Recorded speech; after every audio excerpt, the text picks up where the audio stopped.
সঞ্চয়পত্রের server ব্যবহার করে জালিয়াতির অভিযোগ।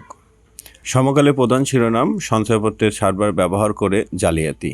খবরে বলা হচ্ছে, বাংলাদেশ ব্যাংকের মতিঝিল অফিস থেকে গত বৃহস্পতিবার 25 লাখ টাকার সঞ্চয়পত্র কেনেন এক ব্যক্তি। তার ব্যক্তিগত হিসাবটি আছে অগ্রণী ব্যাংকের জাতীয় প্রেস ক্লাব শাখা। 8 দিনের মাথায় গত সোমবার এই সঞ্চয়পত্রের ভাঙানো হয় এবং টাকা নেওয়া হয় এনআরবিসি ব্যাংকের দিনাজপুর উপশাখার অন্য এক ব্যক্তির অ্যাকাউন্টে। ওই টাকা একই দিনে ব্যাংকটির ঢাকার শ্যামলী শাখা থেকে তুলে নেওয়া হয়।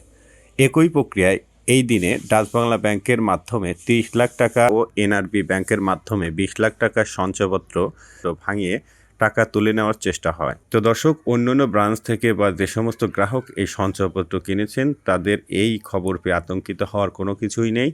যেহেতু বাংলাদেশ ব্যাংকের প্রধান শাখা থেকে এই ঘটনাটি ঘটেছে, অবশ্যই এর সঠিক তদন্ত উদ্ঘাটন হবে।